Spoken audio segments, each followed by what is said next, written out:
സ്വാഗതം. ആദ്യം ശ്രീ റോണി കെ ബേബി. വികസിത രാജ്യങ്ങളിലെല്ലാം ഒറ്റഘട്ടമായിട്ടാണ് തെരഞ്ഞെടുപ്പ് നടക്കുന്നത്. അതിന്റെ തൊട്ടടുത്ത ദിവസം തന്നെ അതിന്റെ ഫലവും വരുന്നു. ഭീമമായിട്ടുള്ള ചെലവാണ് കുറയ്ക്കുന്നത്. മാത്രമല്ല ഈ പെരുമാറ്റച്ചട്ടവും പല സമയങ്ങളിലായി നടത്തുന്നതിന്റെ ആ പെരുമാറ്റച്ചട്ടങ്ങളും അതുമൂലമുണ്ടാകുന്ന ഭരണ പ്രതിസന്ധിയും എല്ലാം ഒഴിവാക്കാം. സ്വാഭാവികമായിട്ടും വികസിത രാജ്യങ്ങളിലേക്ക് ഉറ്റുനോക്കി ആ വികസിതമായിട്ടുള്ള ഒരു വഴിയിലൂടെ മുന്നോട്ട് പോകേണ്ട സമയമൊക്കെ ഇന്ത്യ അതിക്രമിച്ചില്ലേ? അങ്ങനെ ഒരു കൃത്യമായിട്ടുള്ളൊരു നിർദ്ദേശം കേന്ദ്രവും BJPയും മുന്നോട്ട് വെക്കുമ്പോൾ എന്തിനാണ് കോൺഗ്രസ് അടക്കമുള്ള പ്രതിപക്ഷം കണ്ണടച്ചെതിർക്കുന്നത്? രാഷ്ട്രങ്ങളെ പോലെ കാണേണ്ടതോ പരിഗണിക്കേണ്ടതോ ആയിട്ടുള്ള ഒരു രാജ്യമല്ല ഇന്ത്യ. ഒരു ഭൂമിശാസ്ത്രപരമായി ഒരിക്കലും നിർവചിക്കേണ്ട രാഷ്ട്രവുമല്ല ഇന്ത്യ. ഇന്ത്യ എന്നത് ഒരാശയമാണ്. ലോകത്ത് മറ്റൊരു രാഷ്ട്രത്തിനും ഒരു രാഷ്ട്രം തന്നെ ഒരു ആശയമായി മാറുന്ന ഒരു പശ്ചാത്തലം നമുക്ക് കാണാനായിട്ട് സാധിക്കില്ല. എന്താ ഇന്ത്യ എന്ന ആശയം?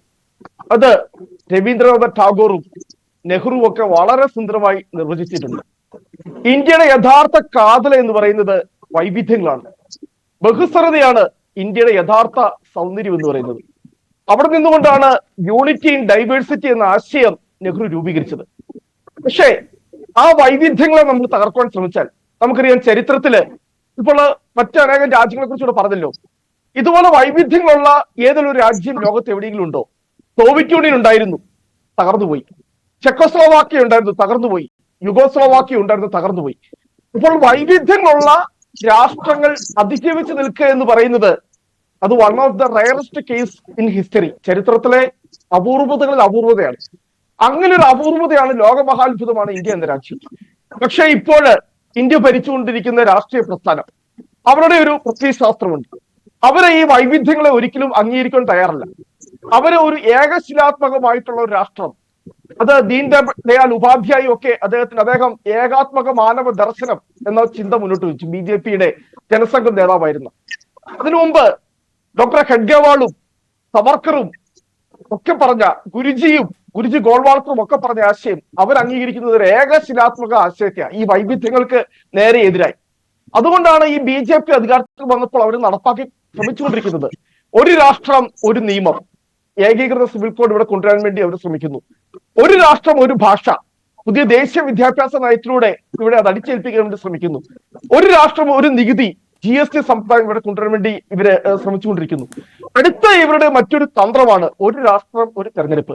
ഒരു സംശയം വേണ്ട, ഇത് ഈ രാജ്യത്ത് നടപ്പാക്കാൻ പോകുന്നില്ല, അല്ലെ നടപ്പാക്കാൻ ശ്രമിച്ചാൽ അത് സമ്പൂർണ്ണ പരാജയമായിരിക്കും. അത് പറയാൻ ഞാൻ കാരണം, ഭരണഘടനാ നിർമ്മാണ സഭയ്ക്ക് ഇതൊക്കെ വേണമെങ്കിൽ ചെയ്യാമായിരുന്നു. ഒരു രാഷ്ട്രം ഒരു മതമെന്നോ, അല്ലെങ്കിൽ ഒരു രാഷ്ട്രം ഒരു ഭാഷയെന്നോ, അല്ലെങ്കിൽ ഒരു രാഷ്ട്രം ഒരു തെരഞ്ഞെടുപ്പെന്നോ, ഒരു രാഷ്ട്രം ഒരു രാഷ്ട്രീയ പാർട്ടി എന്നോ. ചൈനയിലേക്ക് നോക്കുക, അവിടെ ഒരു പാർട്ടി മാത്രമേ ഉള്ളൂ. ഇനി ജനാധിപത്യ രാജ്യങ്ങളായ അമേരിക്കയിലും ഇംഗ്ലണ്ടിലും നോക്കുക, അവിടെ പോലും 2 രാജ്യങ്ങളേ ഉള്ളൂ. അമേരിക്കൻ ഭരണഘടന അനുസരിച്ച് തന്നെ 2 പാർട്ടി സിസ്റ്റമാണ്, ഇംഗ്ലണ്ടിൽ 2 പാർട്ടി സിസ്റ്റമാണ്. പക്ഷെ നമ്മൾ ഇത്രയും ബഹുസ്വരത ഇവിടെ ആഘോഷിക്കുന്നത് ഈ രാജ്യത്തെ വൈവിധ്യങ്ങൾ, ജാതി, മതം, വർഗം.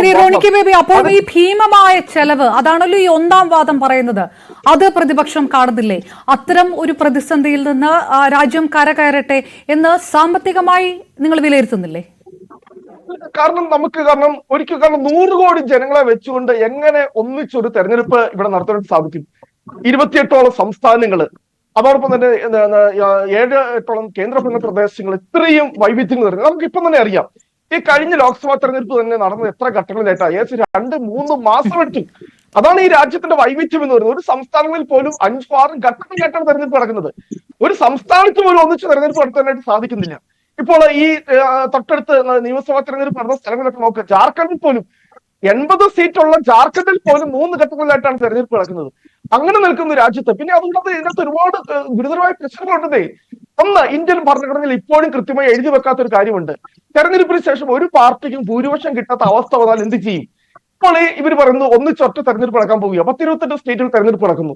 ഒരു 8 സ്റ്റേറ്റുകളിൽ ആർക്കും ഭൂരിപക്ഷം കിട്ടാത്ത അവസ്ഥ വരുന്നു.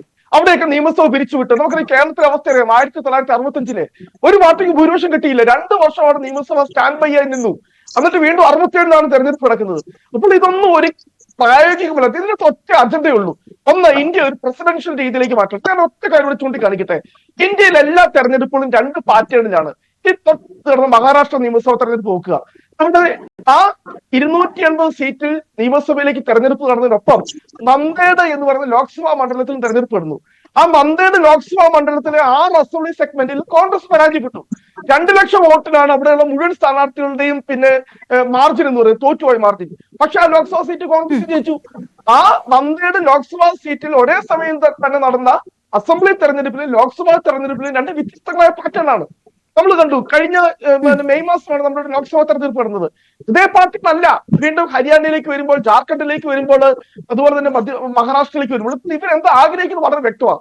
കാരണം ഒറ്റ തെരഞ്ഞെടുപ്പ് കൊണ്ടുവരിക. കാരണം നമ്മളൊരു കാര്യം മനസ്സിലാക്കണം, ഈ തെരഞ്ഞെടുപ്പ് കമ്മീഷൻ തന്നെ അല്ലെങ്കിൽ ഈ പറയുന്ന നമ്മുടെ രാംനാഥ് കോവിന്ദ് കമ്മീഷൻ തന്നെ 48 രാഷ്ട്രീയ പാർട്ടികളിൽ നിന്നാണ് മൊഴികൾ ശേഖരിച്ചത്, അഭിപ്രായങ്ങൾ ശേഖരിച്ചത്. പക്ഷേ എന്താണെന്നറിയോ, ഈ കഴിഞ്ഞൊരു 10 വർഷം നോക്കി ഇന്ത്യയിലെ ഇവിടുത്തെ പ്രാദേശിക പാർട്ടികളെല്ലാം തകർന്നില്ലാതായിക്കൊണ്ടിരിക്കുക. ആരാണ്? BJP. മഹാരാഷ്ട്രയിൽ തന്നെ ഉണ്ട്, NCP പിളർത്തി, ശിവസേനയെ പിളർത്തി. അവിടെ ഇതാ ഒറീസയിൽ BJD പിളർത്താൻ പോകുന്നു. അകാലിദളിന്റെ കാര്യം തീർന്നു. ഇനി പിന്നെ ആസാം ഗണപരിഷത്ത്, ആസാമില് എല്ലാ സംസ്ഥാനങ്ങളിലും പ്രാദേശിക പാർട്ടികളെ മുഴുവൻ തകർത്ത് ഇതായി. ഇത് വരാൻ പോകുന്നത് ഒരു രാഷ്ട്രം ഒരു തെരഞ്ഞെടുപ്പല്ല, ഒരു രാഷ്ട്രം ഒരു പാർട്ടി. ശ്രീ റോണി കെ ബേബി, ഞാൻ തിരികെത്താം.